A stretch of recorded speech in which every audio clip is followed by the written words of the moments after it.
It looks like we are live, so we're going to start again. Sorry for the technical difficulties. So hello, everyone. Welcome. Thank you so much for joining today. I am Dr. Hailey Nelson. I'm a pediatrician. I am a mom. I am ambassador for Safe Kids Central California. And recently I was titled, dun, dun, dun, Dr. California America 2021. So I am now joining the ranks of Beauty Queen and very excited to take my platform of injury prevention and doing things to help keep children safe and healthy and out of the hospital, which is a goal of all pediatricians. So I'm taking this a little bit further. Excited to be here today. We've got Dr. Castle. We're talking about bike safety, and we've got lots of great tips to share with you today. So Dr. Castle, thank you so much for joining us. Hi, thank you for having me. So I'm Dr. Shannon Castle. I am a pediatric surgeon here at Valley Children's. I am a trained trauma surgeon. I am also a mom, although my child is lots older. And I'm an avid road racer cyclist. I've been riding bikes since I was a kid, but competitively for about 15 years. So I am passionate and with my hat on, or my helmet on rather, as a cyclist, and my hat on as a trauma surgeon for keeping kids riding bikes and also safe doing that. Yes, we want to keep our kids safe so that they don't have to meet you from a head injury. That is a goal. So tell us about helmets. Doing bikes. So helmets, I would say, have saved my brain at least 3 times that I know of, because helmets are made to protect your head in a crash.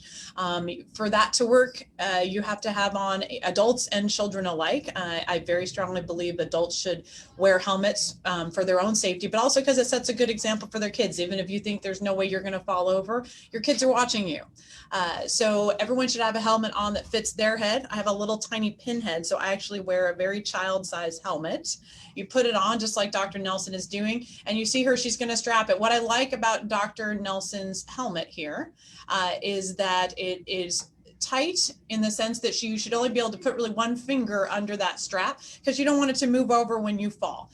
If you ever fall and it hits the ground, you need a new helmet, unfortunately, because it's not made to work really more than once. And you should check your manufacturer specs, because they're made to last for about 3 or 5 years. So if you look at, usually it comes in the little paperwork you throw away when you grab the helmet, but make sure there's one that fits your head nicely, doesn't move around too much, and get a new one whenever your manufacturer says to, or whenever you outgrow it, really, for a kid.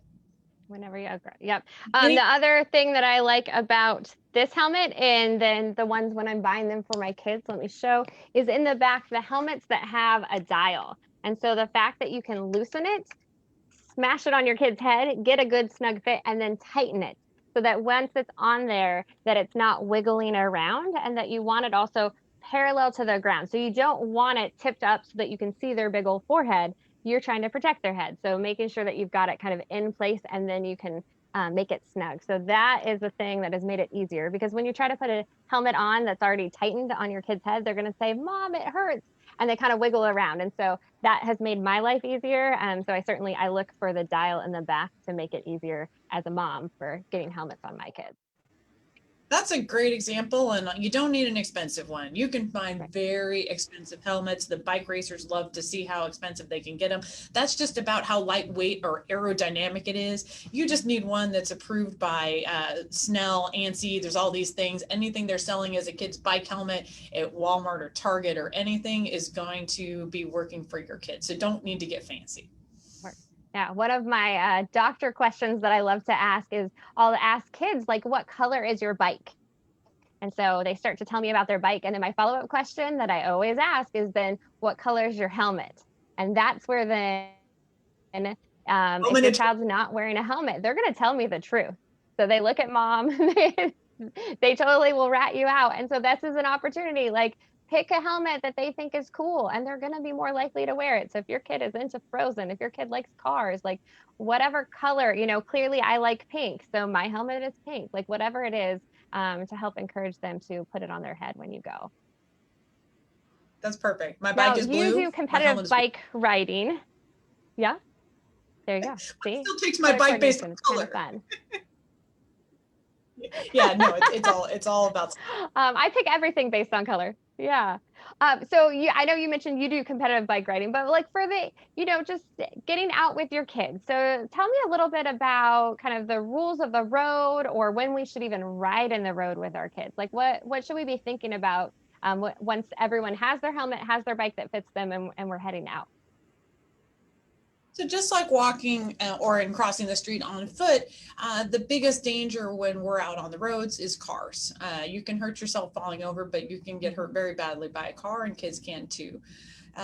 Most people would recommend that your child ride on the sidewalk or on bike paths. We have some very nice bike paths in Fresno that are made for that around Woodward Park, the one across Clovis. Those are great for learning because there's not the risk of your child darting in front of a car.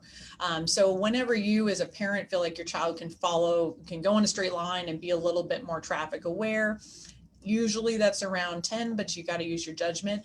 Then they can progress if they want to riding in the road, meaning in the bike lane or in areas that don't have a bike lane, generally on the right side of the road. The thing that most people get confused about is when you're running or walking, the kind of habit is to run against traffic so you can see cars coming.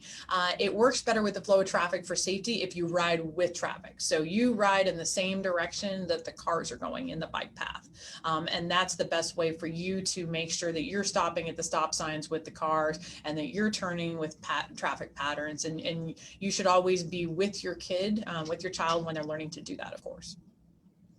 Yeah. So riding with traffic, but before we get to that step, making sure that your child is able to kind of follow instructions and feels comfortable on their bike. So you're not going to take someone with training wheels out in the bike lane, like go to a bike trail first and really make sure that you've got someone who is a solid bike rider before you venture out. The Or other piece of, I was going to say oh, off road. where? I see more and more even Yep. toddlers on Strider bikes cruising around on Yes. tiny BMX tracks and stuff. That is perfect. There's no reason why we have to limit this to just on pavement when there's a lot of mountain bike options even within the parks. Your kids can go get dirty on their bikes too. Yeah. Yep. With the Pretty much helmet the on. rule at our house. With a helmet. Yep. So anytime your child is on anything with wheels, they should have a helmet on their head. And so that's kind of, even if it's one's on a bike and one's on a scooter, like they both are going to be wearing helmets. And so starting them out young. So I brought the little kid bikes to my office to show. So like the balance bikes are a great way to start off because you're building that core strength. So before you even get to the bike with training wheels, and some people even skip the training wheels and they just go straight from balance bike to kind of figuring out how to coast to being able to pedal and go. But once you're pedaling and going, and even, when you're out, the other piece is really thinking about visibility. And so again, I wear a lot of pink. You can't miss me, but I still have, I have like my little safety, like glow in the dark vest, like reflective gear. My kids have bright yellow, like we put on bright colors. We have the flags off the back of the bikes because their bikes are lower down. So thinking about how to make yourself visible, because when you're riding around, kids' bikes are lower, and so cars might not see them because they're not looking for them. So really paying attention to that piece too. That's a very good point. You want to be seen. Mm-hmm. Yeah, be seen, but get out there and have some fun while you're doing it too. And now's a great time, especially in Fresno. The weather is perfect for bike riding. It's not too hot yet, so It's gorgeous. Yeah, get outside.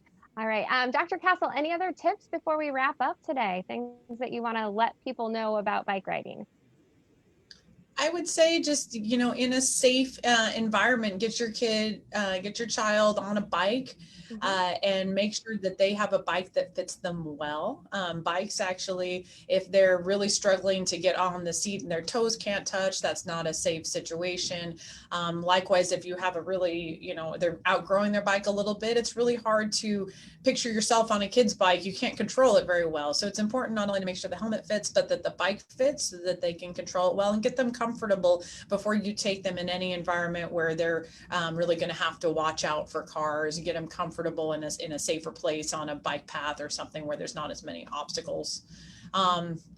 Uh, and the one thing that I always kind of harp on my adult friends about is wearing headphones. People say, oh, I can hear because I have these fancy AirPods and I can hear the environmental traffic behind me.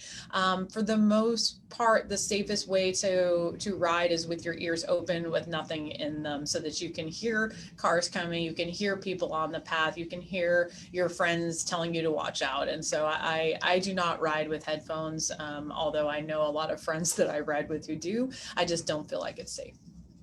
Yeah. Oh, such great tips. Thank you so much for joining us today. And that plug again at the very end about the not being distracted. So, not only for yourself, but also for watching for your kids. So, if you're out and you need to be paying attention, because as a parent, you might see someone getting into their car before they even start backing up. And so, being able to communicate with your child. And so, having those ears open and eyes on the road. But we hope that you enjoyed hearing from the two of us today, and that you get out there and make sure that your bike fits well, you've got a good fitting helmet, and enjoy some activity with your children.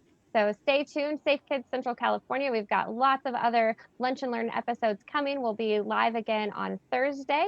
And so more to come on our website. And as always, thank you so much for joining us. Have a great day, everyone. Thanks, everybody.